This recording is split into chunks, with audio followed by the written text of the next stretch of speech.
Welcome back to Gulf War Side Effects. I'm your host, Kevin Simon. I want to introduce to y'all Roy Sellstrom. He's in the British Army during Desert Shield, Desert Storm.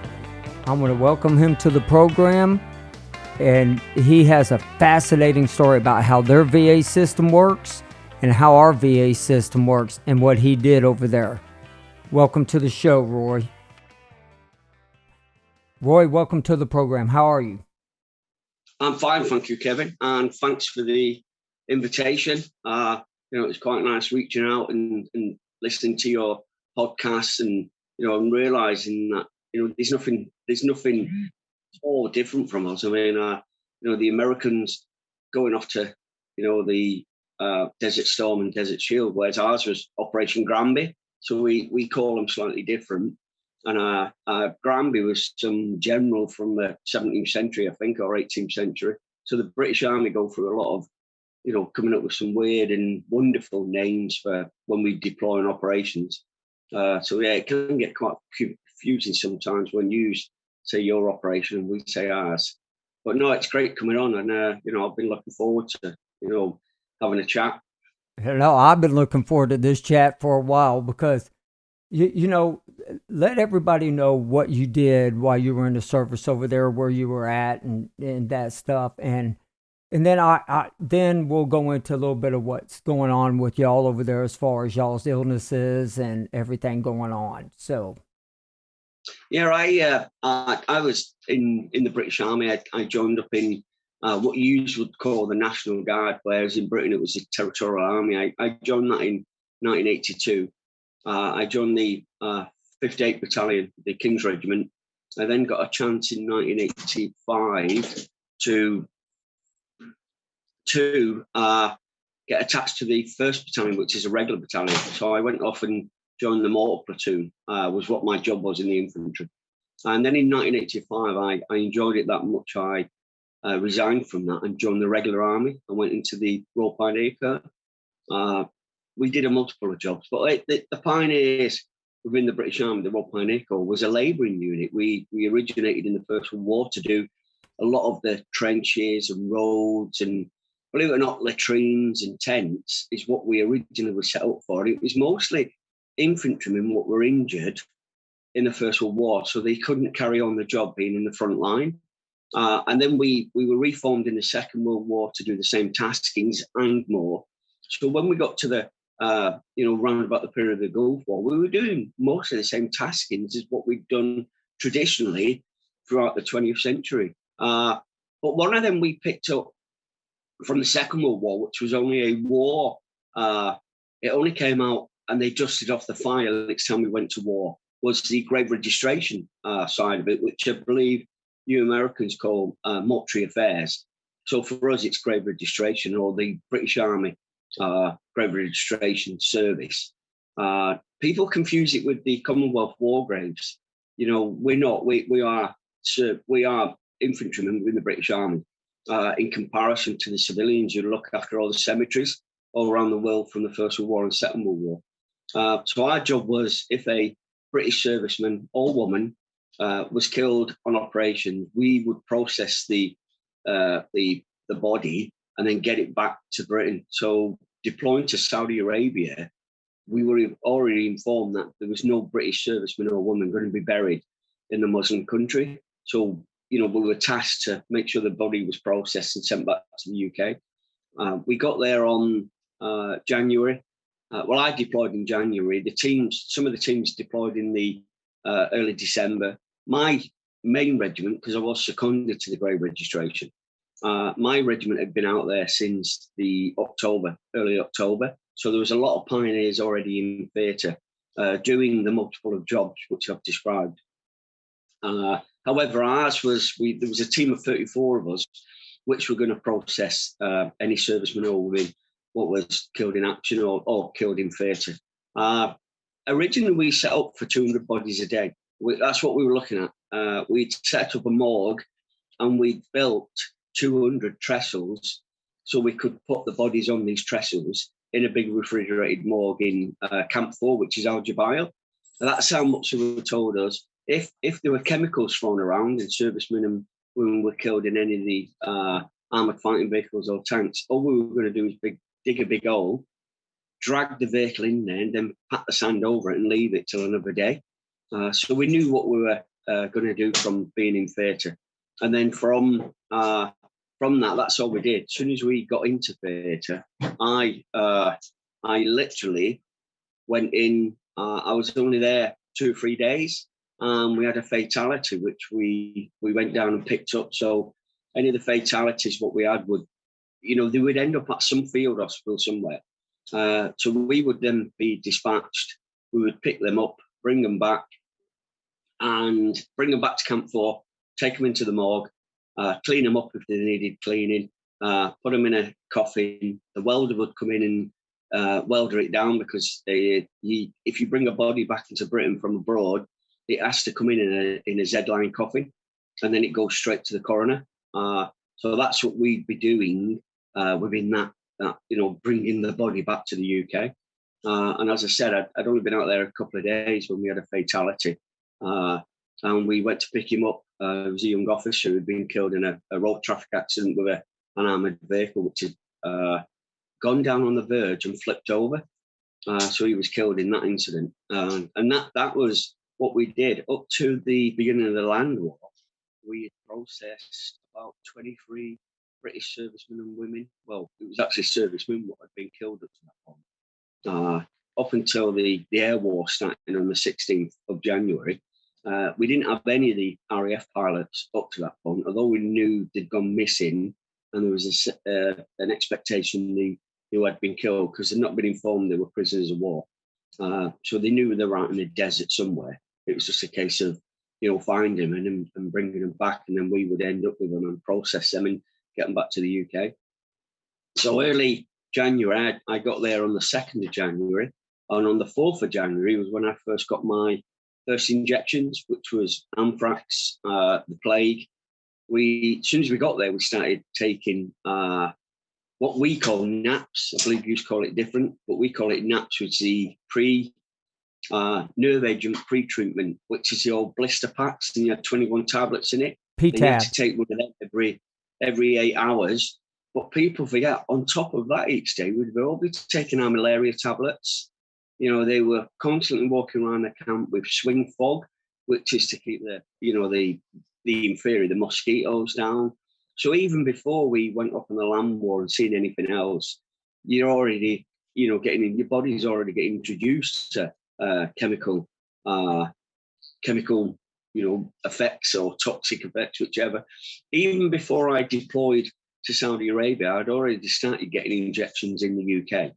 I got a dose of cholera. I had 3 doses of cholera in the September. I then had one called Multivac, I think, which is, I don't know what that one was, but we were injected with that. They made sure all our boosters were up to date before we deployed. And then, like I said, and as soon as I got into theatre, there were just big queues at Camp 4. And you were then asked, a piece of paper came along saying this injection is top secret. If you've got any concerns, ask the doctor. And I can remember, I was a young Lance Corporal. I can remember getting to the doctor and saying, I've got concerns about this, what you're giving us. My concern is what's going to happen in about 10 or 15 years when my testicles shrink up. And, Right. and I, you know what I mean? And I'm probably dying of something. And I remember she was a female doctor in the Royal Army Medical Corps. And she turned around and said, do you want the effing injection or not? And that was basically what she said. Do you want this fucker or not? Because if you don't want it, go back to your unit. And, that's what, you're not looking for that information. You've got a concern, and it was perfectly reasonable to ask, especially when someone's giving you a clipboard with this instruction saying this is top secret. This is what will happen if you don't accept the injection. Up front, you'll be the last one to be treated after everyone else has been treated. So when you're reading this information, you're thinking, what the bloody hell are they giving us? And and you get there and you ask that perfect reasonable question as, what you're going to give me, and then get told to, fuck off, basically. So, you're on the back foot then, and everyone else is just walking along going, yeah, stick it in that arm, then stick the, the silicone or the other crap in the other arm. and you just sat there feeling actually alienated. So you just think, bollocks to it. Everyone else is having it. I'll just jump in the queue and get it. You know what I mean? So I felt there was some pressure there about, what we were getting, but no one said what it was. And especially when you start using words like anthrax and, you'd seen all these films, what they'd shown us from the 1950s, where they'd sprayed anthrax on a sheep, and they'd shown us how fast anthrax can kill you. And then they're saying, by the way, you're going to get an anthrax injection. And you're thinking in your own mind, wait a sec, I've just seen that video for my training to come out here for nuclear, biological, and chemical warfare, and I've just, that sheep died within 9 seconds, and you're injecting me with this crap. And so it was, your anxiety was up that initially, on that. And then I had the second dose of the anthrax and the plague and all that crap at the end of January, because I've still got my vaccination card with all that information on. So I knew the dates and the times and the batch numbers of each injection, what we had. Okay. And I've still got, I've still got my medical documents, and it turned around there and said, I had flu-type symptoms. You know what I mean? And so that's from January 1991, and on my medical notes there, it's got, he's gone sick and he feels he's got flu-type symptoms. You know what I mean? So you can see that already. And I can remember they stopped de Villiers, who was the commander of the British Armed Forces deployed in the Gulf. The order came through, I don't necessarily from him, but probably his staff, that they put a halt on the injections because there was that many servicemen and women feeling ill with stiff arms, because, you can remember, I'm sure most of the listeners can remember that, you couldn't move your arm. I mean, your arm was absolutely dead and sore for about 24 hours. If you didn't have that, you had these flu-type symptoms, you just felt sick. So they stopped giving it after the group. So half of the team would have it one day, and then the next day, the other half of the team would have it. So that was what happened on the second dose we had in the end of January.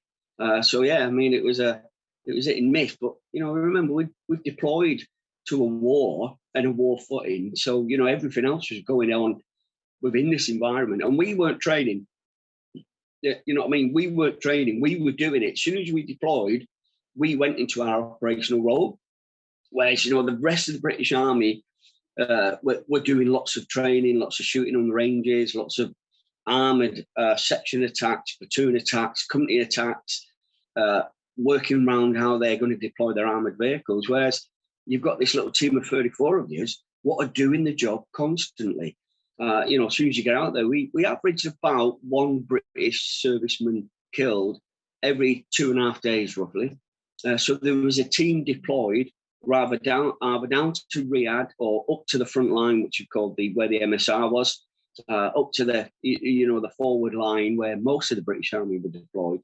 You were up and down there, which from Al Jubail was about, if I remember rightly, and I might be slightly wrong with this, was about 3.5 to 4 hour drive up to the top end of the MSR where the British Army was deployed.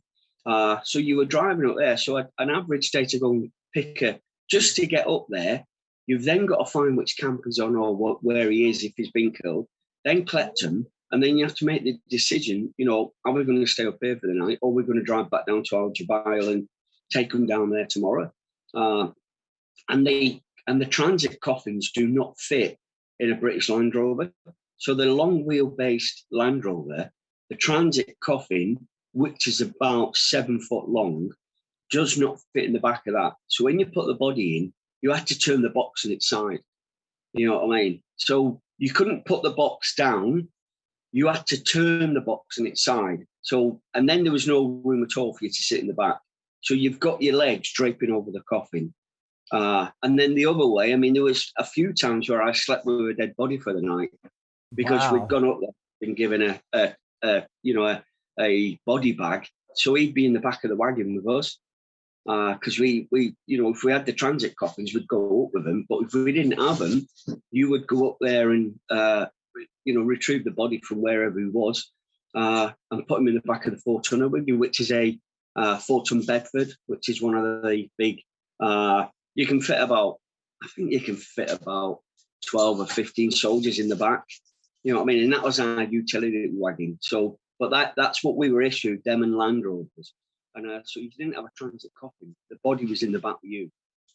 So, you know, you're sleeping in the back of them because you've made the decision not to come back from the front line all the way back to Algebile. So, yeah, I mean, there was once or twice where we ended up sleeping next to the dead body. Not, you know, literally within close proximity, not, you know, they're in one tent and you're half a mile down the road, which would have been ideal.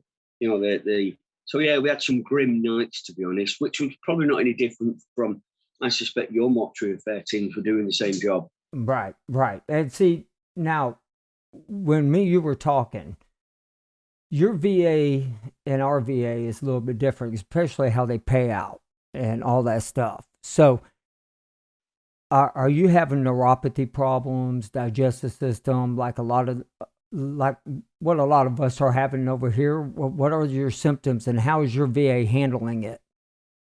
Yeah, they don't recognise Gulf War syndrome. They've still not recognised it. You can have, if you believe your conditions originated from the first Gulf, you can have what they call Gulf War umbrella terminology. So, you know, you can imagine an umbrella opened up. They will put any of your conditions, what have been attributed to your service, under that umbrella.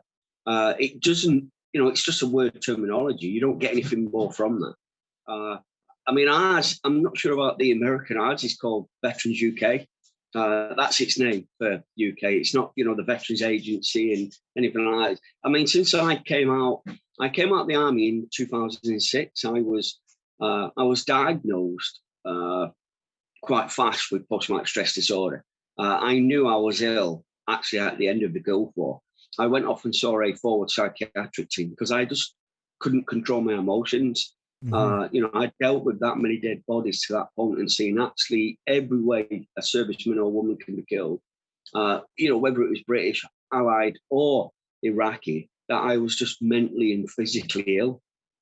So I got diagnosed. I saw a forward psychiatric team in theatre. I then was informed that as soon as I got back, I was deploying back to Northern Ireland. So I'd already been out in Northern Ireland before the Gulf. And then they literally turned around and it was like, if you're ill, come forward, we'll look after you.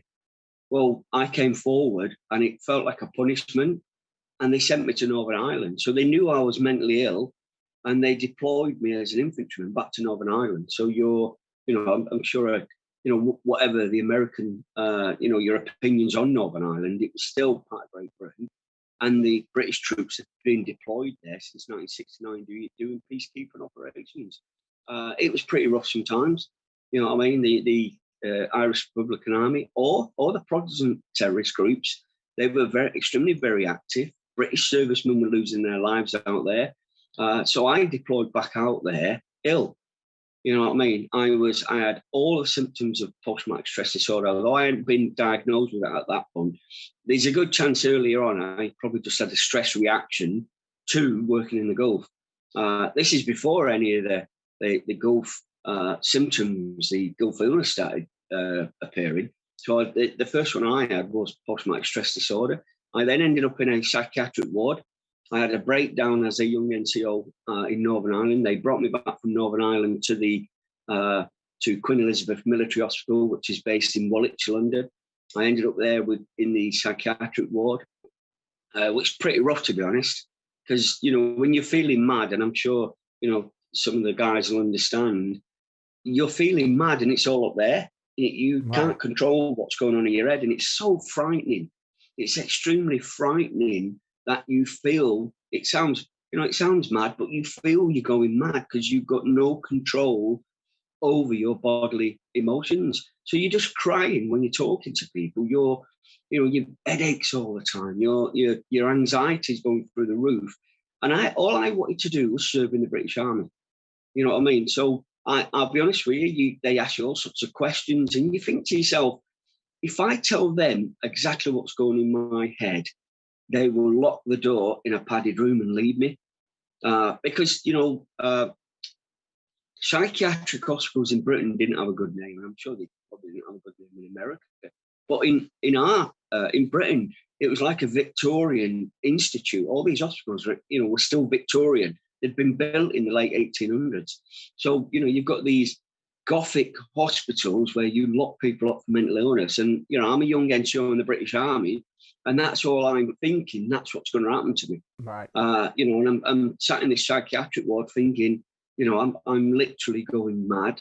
I then got out of there. I went in September. I came out in the early January, so I didn't have to stay there anymore. I got diagnosed with post-traumatic stress disorder in the September of 1991. Doing that second tour in Northern Ireland didn't help at all. I should have been having rest and being looked over and doing lots of therapy, not being sent to Northern Ireland as a punishment, is what I saw it. And I came out of there. I'd already trained as a dog handler. One of our trades within the British Army is a dog handler. A posting came up for being a dog handler in Cyprus. So I put my paperwork in to go there, and I got it. Me and my wife moved across to Cyprus, and I didn't realize at the time, we talk about triggers. Right. With people with post-traumatic stress disorder, we talk about triggers. Sending me out to a hot country was probably not the best place to send me. And then put me back into desert uniform, because in Cyprus, one part of your uniform was desert combats. So to send me after getting out, in a sense, which was, it was done for all the right reasons, but the impact and it was just, to me, I realized I'd been going back out there triggered me off. It was great working with the dogs, but, I lasted out there 12 months. The thing I noticed there was I started getting, I've never smoked. I started getting really bad acid reflux, where you literally starts here and it's coming back up into your, into your mouth. That anyone who's got, it's probably GORD, GORD. But at the time I didn't know what it was. And in Britain you can take Rennies. So I was buying Rennies because I just thought it was me. I didn't realize that, that was the first symptom I started getting, because, I was an extremely fit man. I was running all the time. I was doing everything I did, as being part of the British Army. I then noticed all these lumps started appearing all over my body. All these, some of them was as big as eggs. And I had one on my head. I couldn't wear my British Army helmet because the inner just wouldn't sit on my head because of this big lump, this big sort of like egg-shaped lump on the top of my head. But I had them all over my body. I was getting them all over my body. I have them under my rib cage. I had them in my groin area, the back of my legs, the front of my thighs. I have them on my arms. And that was the second thing what started appearing after coming back from the Gulf. They cut the first one out on the top of my head. And I think over the years, while I was still in the army, they actually cut a few out to make sure they weren't cancerous or whichever. And I think they were just lipomas or, a cyst. They were one or the other. But literally, they came out as soon as I deployed to Cyprus. That's what started appearing with the acid. And then the next condition I realised I was getting was the sensation in my arms and hands. But I'm sure a lot of us, we just put it down to just being normal. You know what I mean? You just get on with your job, and your arms are hurting all the time, and your hands, you're losing you're getting pinpricks in your hands, and you're losing sensation. So I noticed that, although I didn't do anything about it. So that would probably be about the third thing I started noticing, of these changes, which, any of the veterans know that these are all probably precursors of Gulf War syndrome. Now, with hindsight's a great thing, but, at the time I was, a young NCO, I'd been promoted to corporal. I came back to the United Kingdom. I was still running, but my knees were killing all the time. My joints were killing, more so in winter than in the summer months. But I was, I was doing half marathons. I was still, extremely fit. And I think looking back now and listening to some of the conversations on, the American Gulf War sites, is, a lot of the guys turn around and say, keep fit, don't put any weight on, keep fit. And I suspect that's what probably kept the serious conditions off, was I was running and being quite fit, and carrying it on, although I was getting more lethargic with it, and I was feeling tired, not realizing, but you don't, as an infantryman in the British Army, you don't go sick.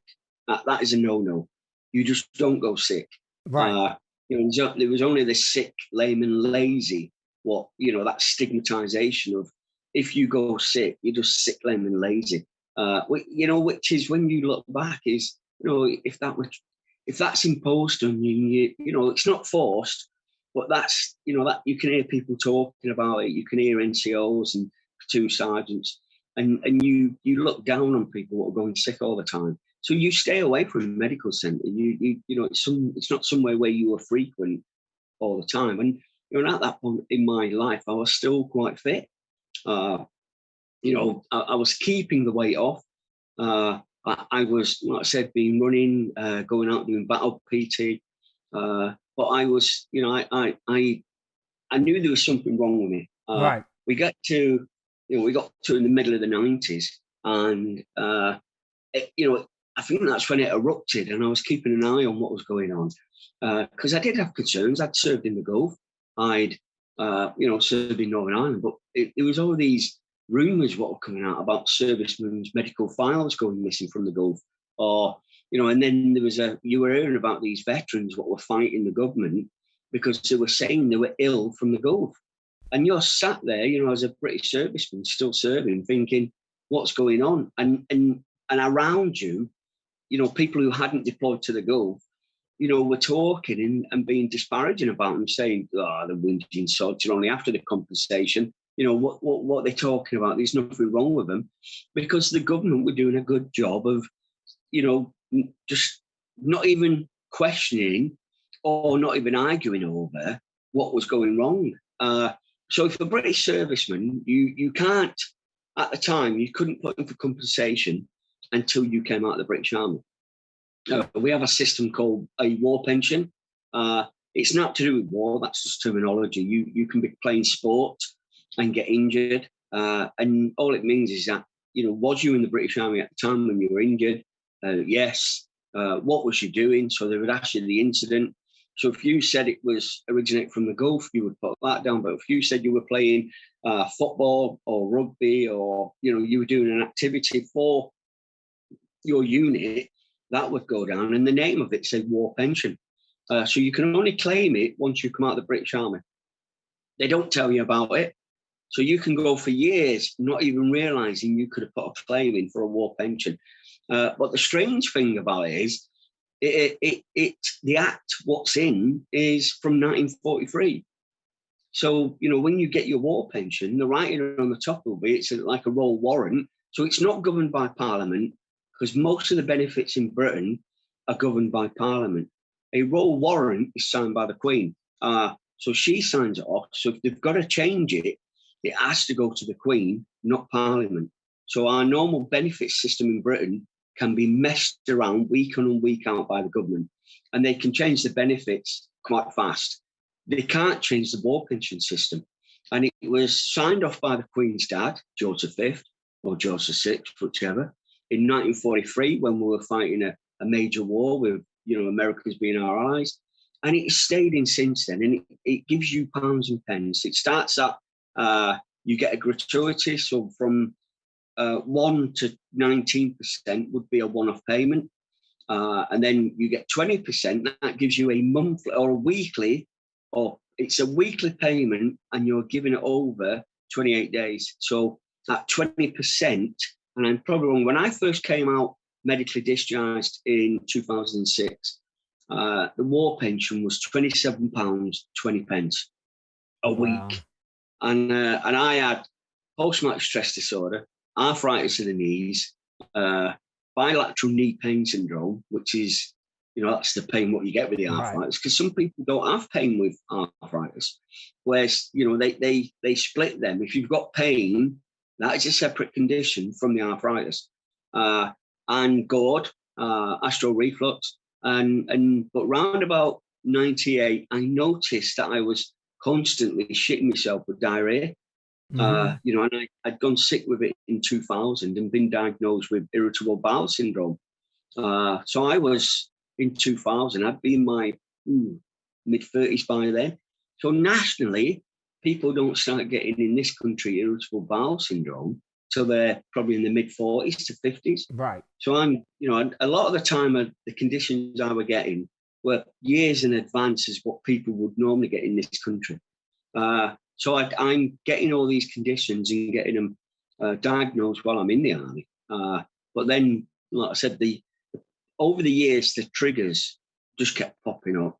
And like I said, I apologize if I'm going back and forward. No, it's fine. It's fine. I want everybody to understand that. I mean, everybody who's listened to this now that have been in a Desert Storm and Desert Shield, even when they listen over and over on the podcast, they're going to understand exactly the symptoms you're talking about, everything that's going on. And Definitely. Yeah. But I mean, just like anyone, I was in denial for a long time, even when I knew there was veterans out there what were fighting for this so-called Gulf War syndrome, as we call it in Britain. I was still in denial to myself, so I self-stigmatized myself because I was still a regular serviceman going off. I mean, I came back from Northern Ireland. Went to Cyprus, came back from Cyprus, went down to the Falklands, went to Belize in Central America, did an exercise around Britain, and then I deployed for my first tour of Croatia, which was the old former Yugoslavia. I deployed out there. We did a couple of months out in Croatia. We then changed and became NATO, because originally it was United Nations when I deployed.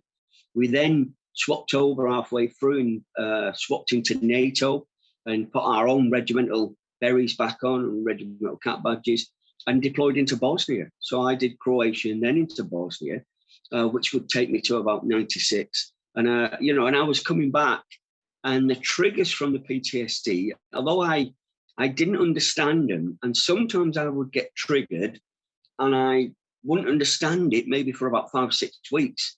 So by then I'm drinking heavily. I'm getting really irritable, extremely angry. I'm a corporal, which is a section commander in the British Army. I'm getting triggered. I'm fighting these, and it would take me about 5, possibly, maybe a month to 5, 6 weeks before I realised I've been triggered off with my post-traumatic stress disorder, and I still not figured out what the trigger was. So I'd have to consciously think back to what I'd been doing for the last month or so to see if I'd done anything which I could recognise what I'd been exposed to in the Gulf. And so that'd be the only way I could figure out. And once I found the trigger, that's the way I could then process it and probably get myself better again. Because I was probably one of the first servicemen within my regiment what was openly going around with post-traumatic stress disorder. So people would ask me how it affects me. And, let's be honest, we've been fighting in Northern Ireland for donkey's years. So guys were coming back from Northern Ireland with post-traumatic stress disorder, but it was only the early 90s when the British Army conned on to the expression, started using it and diagnosing their servicemen. And most of them were offered the door. What you're serving in the British Army for, you'll find it a lot easier in City Street. So most of them opted and went out the door, whereas I didn't have that option. I wanted to stay in and actively serve my country because, that's all you could. My wife used to say if she chopped my head off, she'd have British Army rope right through my neck. And that's what I was. I was married to the British Army first. My wife came second because I was a professional soldier. And then, like I said, the triggers were getting harder because I kept getting exposed. And then these other conditions I was getting were, trying to understand these conditions and just writing them off. And the thing is, you would get one day, and that might give you problems for a week, like the irritable bowel. Then that would calm down, and then you'd get the acid. You know what I mean? And then that would calm down. Then you'd get the aching joints. Then that would calm down. And then it was like a vicious circle because you get through it, and then you when your mind processes it, then you realise, well, actually, my joints are hurting again. Well, actually, my acid's really bad. And I used to get acid that bad, whereas I couldn't have anything to eat or drink in the morning when I got out. You know what I mean? Because whether I had a glass of water, the acid would burn my throat all the way up and get in my mouth. And And so I couldn't have anything until about 11 o'clock in the morning, 12 o'clock when it calmed down. And then I could then start having, warm drinks, coffee or tea or food. Because up until then, if I had anything, it literally would just come back up like sick and end up in your mouth. And it would be burning all the way through. That was what was worse about it. And no one did anything, but, I didn't. I just thought it was normal. And so I was taking these blockers, as in Rennie. I then switched to Gaviscon, which is more of a syrupy side of anti-acid tablets, as in a liquid. So I then started taking that, but I was drinking a bottle of it a week.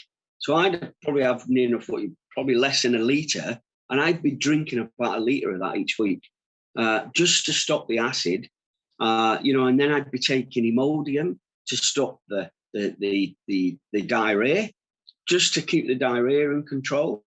Because I used to say to the doctor, I can't remember the last time I'd had a normal shit, as in an arch. Right.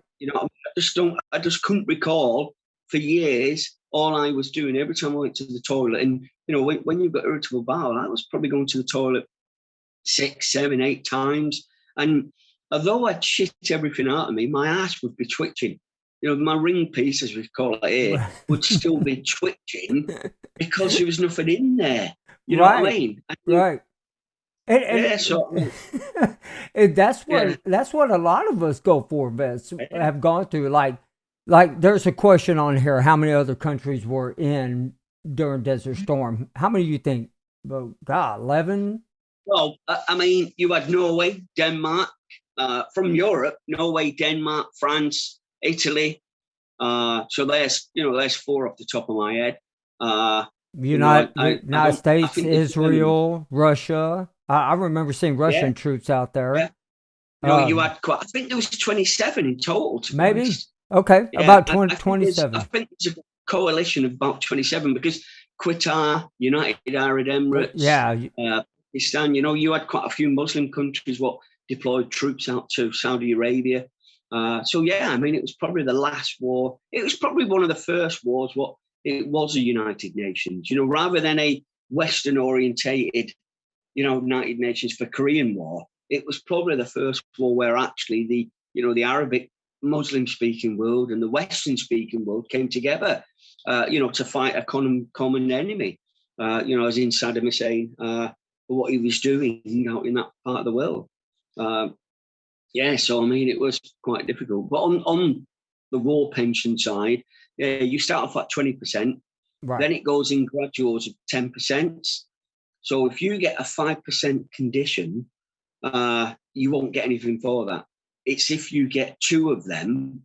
So if you got 2 5%, that would make 10. So you would get that. So you'd go in increments of 10%. And it's a battle. They won't. They won't give it you. But what's strange, because of the way the war pension system was set up from the Second World War, if you got something like 60%, so if you had a combination of post-traumatic stress disorder, irritable bowel syndrome, arthritis, acid reflux, that could give you a combination of maybe 30 or 40%. Well, you could be meeting a bloke who had his arm blown off. So he had a stump. So he's lost all his arm, and he might be on 40%. What? You know what I mean? Yeah, there was no difference. There was no difference at all. You were both on the same percentages. And there would be tariffs of 10%. But the conditions were all thrown in there. And it went off when you put your forms in for, because it is compensation. It's what they call a non-at-fault compensation. So it leaves the door open for you to sue the Ministry of Defence if you wish. But, trying to sue the Ministry of Defence when you've got no money is extremely difficult. It really is hard to try and sue the government, because the Ministry of Defence is an elected part of the government. You know what I mean? So trying to sue them, you've got two hopes. So, and most guys or girls didn't know there was this compensation out there. And and there's two parts of it. The first thing you've got is you've got to win the entitlement. And the only way you get the entitlement is to them, you've got to have served in the British Army. So there's an entitlement part first. And if they don't feel you're entitled, God knows why, but if they didn't feel you were entitled, you fought that battle first. And then the second part of it is the assessment. So you win the entitlement by being in the British Army. And then the doctors, they send all your documentation. So I got 20% for post-traumatic stress disorder, irritable bowel, arthritis, and acid reflux. 27 quid a week. But nothing for the rashes, nothing for the Yeah, I had rashes. I'd not even claimed for them. I had rashes right through my hair, which I still have today, right from the back of my head. It's like a fawn of reeds goes around the back of my head. It stops where my ears are, but it goes from the back of my ears all the way back of my neck. And I've had them for years. I get, every now and again, I'll get a rash, like a spotty rash, itchy rash on my top torso. But on my legs, on my calves, I'll just get a little blotch of about that big on the same area, which I've had for donkey's years. And it'll come and then it'll disappear. And it'll come, but it's in exactly the same spot every time it turns up, and then it'll disappear. But the rash in the back of my hairline is, you're scratching at it, it's pulp, it's scabby. You know what I mean? I get medication from the doctors. That's my Dossett pack, they call them in Britain. And all it is just all these tablets per each day. There's my painkillers. I've just swapped them to tramadol because I can't do morphine because one of the side effects I have is constipation. So I'm sure a lot of your guys will realise having irritable bowel and then having constipation, you're going from one to the other. So you're having the shit one day and then you're shitting a brick the next day. You know what I mean? And there's no in between. There's no, you know, you sit there and think, oh, I've just had a lovely shit. And people don't understand what I mean by that.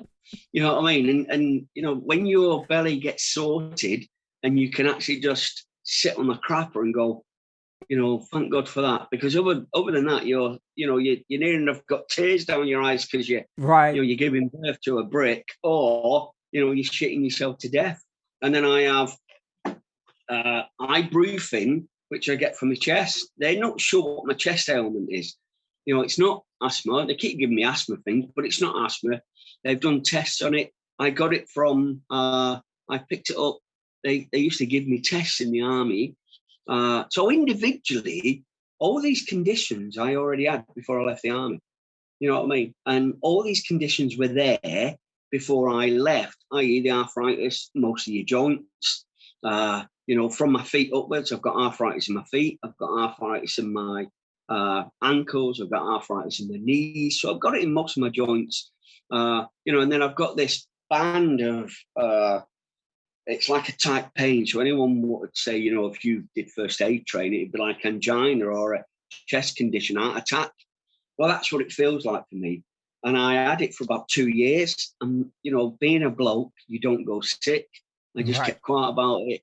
I just say, and then I went and seen the army doctor and said to him, have you got anything else? And I went, yeah, I get this really bad chest sometimes and it gets me in the jaw. And at the time, I didn't realise one of the symptoms of having a heart attack is in your jaw. Right. And I said, I get, you know, and then it either goes in your arm, left arm or right arm. And I actually said, I also get it in my arm. I just feel, you know, I can't feel any sensation in my arm. And I went from there straight to the cardio ward in Frimley Park Hospital, which is down the road from me. They put me on a running machine. I don't necessarily think a running machine is probably the best idea for someone who's having a allegedly heart attack. But anyway, they strapped me up to all these monitors. And the outcome was that there was nothing wrong with me. You know what I mean? Because I've never smoked. I was a heavy drink when I used to get triggered off. But, you know, but other than that, I was extremely fit. But so they couldn't figure out what was going on with my chest, and it'd come and it would go, and it'd come and it'd go. So now they give me ibuprofen, which I spread all over my chest area when I get it. I used to get it and then it'd disappear. Over the years, it'd turn up, then it'd disappear, and then it'd turn up and disappear.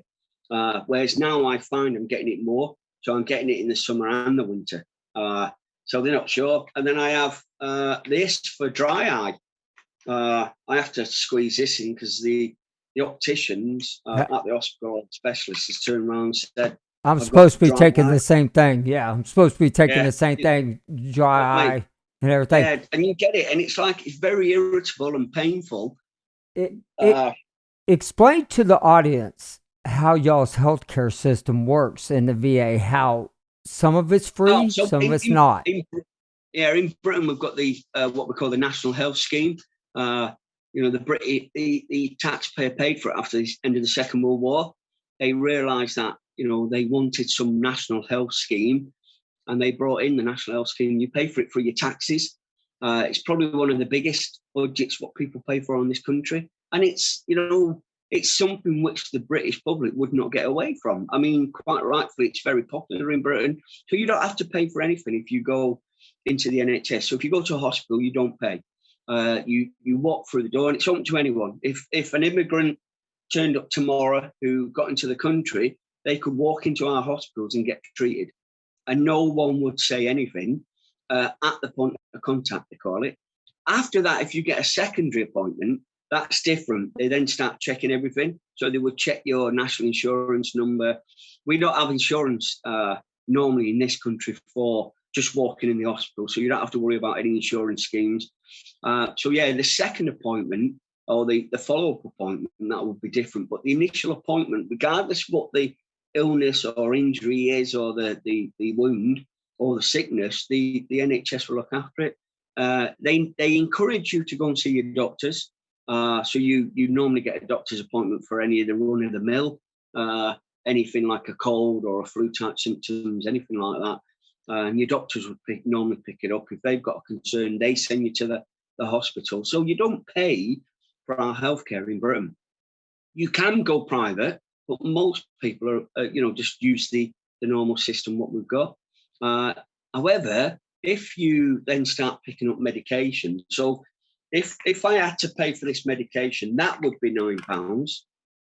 That would be £9. So ibuprofen gel, you could probably pay from the shops in the chemist about £2 or £3. So they discourage you from having it. But if you got it through the system, that would be £9. That would be £9. And every one of them individual tablets in there would all be £9. So you can imagine if you're getting that on a weekly and monthly, it's going to cost you a lot of money. So as a veteran, if you come forward and you report your injuries or illnesses or wounds, you then go through the system of the Veterans Agency. You fill the paperwork in, you send it off for them. About 2 years later, they'll come back to you and say, because it takes hell of a long time, they will then come back to you and say, and COVID's made it worse, they will then come back to you and say they've looked at all the information and you've been accepted, and we believe you've got an entitlement to a war pension, and your assessment is 20%, 30%, 40, 50, 60, whichever. Also, in line with that is at certain points within the war pension system, there are then extra allowances. So if you get to 40% and you've got a physical injury and what makes you trouble with walking, you can then put in for the mobility scheme and you get a car from that. So they'll pay for a car.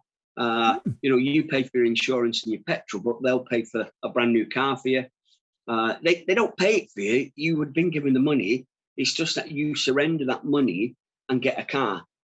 And then if you get to 60%, also at 40%, you can go on what they call also, which is the allowance for lower standard of occupation.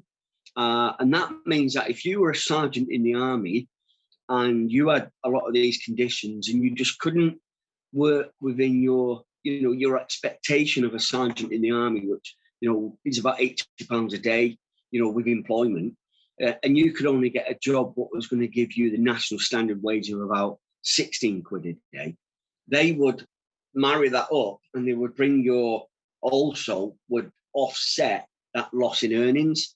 So that kicks in at 40%, and at 60% or 70%, if you're that bad physically and mentally, they then give you the term unemployable.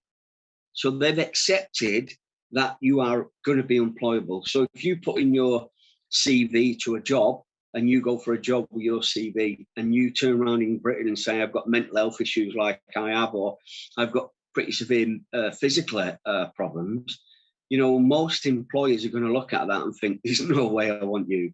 Although they won't tell you that.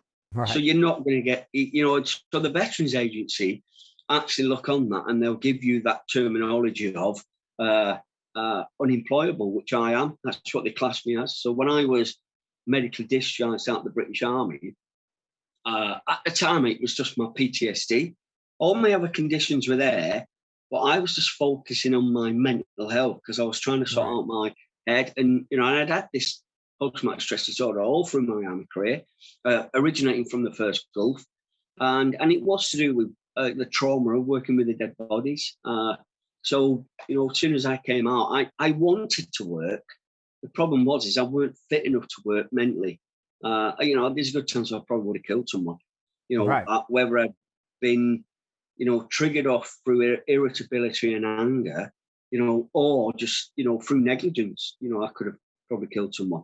So I had all these specialist traits, but, I was a big articulated lorry driver. I had my motorbike license. I had my Heister, which is your little forklift truck. And I had numerous other qualifications, which made me a good catch for Civvy Street. The problem was I was just too mentally, I just wasn't mentally fit enough to work in Civvy Street. So the Veterans Agency clicked onto that. I had to fight for every penny of what they give me. I had to go back for tribunal after tribunal after tribunal of fighting the Ministry of Defence, who control the Veterans Agency, just to get what I felt I was entitled to. Right, yeah, and that's sad. And I guess that's where we, the United States, completely different, is in the United States, you can apply, and then when you get, approved for PTSD and all that, PTSD normally ranges between 40 to 70%. But our VA does a little bit different calculating, because you can have 250%, and that would probably bring you up to 100%. They don't go above 100%, but their math calculations are totally different. But they recognize the Gulf. And so, when you're talking about IBS, we're covered under IBS. We're covered under GERD. We're covered, because we have presumptive. Y'all don't have presumptive, which is a bunch of crap. Yeah, we don't. Yeah, we don't have anything like that. And how do they not? How do they not? They don't recognise it. I mean, the British government's done a fantastic job of actually keeping the Gulf War out of the public eye. They fought a fantastic campaign.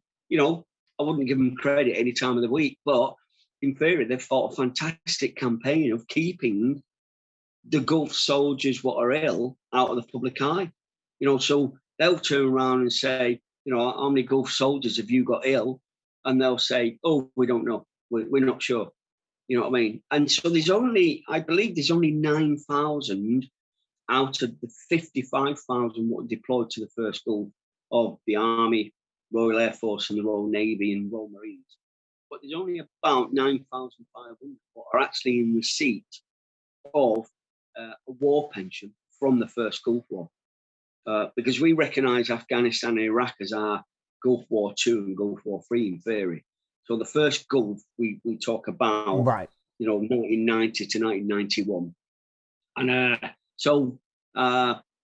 from them conditions and, what they would give you is they're not necessarily recognising any of them conditions. So you get the condition, you'll fight for the condition, they're not going to give it you. Their calculations are done on a maths formula from the Second World War, from 1943. So they recognise that that's the role warrant what allows us to apply for that war pension, and then their calculations is just God knows. I think you've got to be a mathematician to understand their calculations. And as I said, but you've got to get it to that 10%. So, to get 20%, you then get it a weekly pension. And then it's got to go up in multiples of 10. Because if they give you, say, 8% for, that's 8% for, say, gastro reflux, Right. you're not going to get anything for it unless you then get across to that 10% threshold. So, to get I get a war pension at 70%. That gives me over £100 a week. So that's times 4. So I probably get just under £400 a month for my war pension. But I did my full career. I got medically discharged at my 20-year point. So I get a full army pension anyway. Oh, Because if we get to our 19-year point, our pension's protected. So barring drinking and driving or murdering someone in the army, your pension's protected. And then after your 19th year point, if you get promoted, you then get increments after that. But you only get a 22-year career. When I joined, you only got a 22-year career in the British Army. The Royal Navy and the RAF, the way they were set up, because they're all tradesmen, they don't normally have a general duties job within the Royal Navy or the Royal Air Force, whereas the Army does have, in theory, general duties. So you join up at 17 and a half, you're going to be out at 42 because you're 22-year points that. Yeah. Officers in the British Army get 35 years as a regular officer, but it's pretty hard to get a regular commission in the British Army. They get a short-term commission, and then they get a long-term commission. So, as a professional soldier when I joined, you could join for 3 years, 6 years, 9 years, 12 years, or 22 years. And that was it. You signed on for that. So each one of them would give you a little bit more money. So if you joined for 3 years and your mate signed on for 6 years, he'd probably get about 70 pence a day more than you. And in the 1980s, that was a lot of money, 70 pence. It sounds daft. Yeah. You know what I mean? When I joined up, I was on £16 a day. I don't know what that was in dollars. Probably about $20 odd at the time. But that's what I joined up on in the early 1980s. And then I came out as a sergeant on, I think I was on about £80 a day when I finished. So go from that to get, with all these conditions I had, I was so angry that the government has said I'm only worth 20%, which was 27 quid a day. And I wrote every letter to anyone, and I'd be writing it with such venom. I think it was spewing out of me, and I suspect the blood on my fingernails where I was dragging it across the paper, calling everyone every name I could call them. Effing, fuck this, fuck that, your people can't read, your doctors are stupid. If I met your doctors, I'd fucking kill them. You know what I mean? I was so angry at the system. I'd lost my job and they thought they could give me 27 quid a week in compensation. I just couldn't understand it. I think the impact of that, it literally made me even more ill. Well, yeah. And it made me fight. It made me get all of the books out. Like in America, we could get any of the type of books, what they issue. I was getting books out on the percentages. I was getting books out on what you could apply for. And I was just fighting everyone. I've got on my medical records. I've got on my general practitioners, what we call doctors' records. And every other month they're saying, Mr. Sellstrom's coming and told me to fuck off. Because I was just so angry at everything. And that was on top of all the conditions I was trying to figure out in my own head. I was still in denial. I still did not think I had Gulf War syndrome. I still in denial. For a long time. I then joined. I went to Combat Stress, which is it's a in-house charity for servicemen with mental health conditions. So it used to be called the British. What was it? I think it was something like the British armed forces, mental welfare, charity, and then they changed it to combat stress. And it's the same again. It's just word terminology. Right. As long as you had a diagnosis of a form of mental health or mental illness, because we've all got mental health, you could then get into this charity. And as I said, they've got one in the south of England, one in the Midlands, and one in Scotland. And so you're all in regions, and you could, if they brought you for a week, so you'd get a week's assessment, and you'd go there for a week, you'd see a psychiatrist, they'd process you.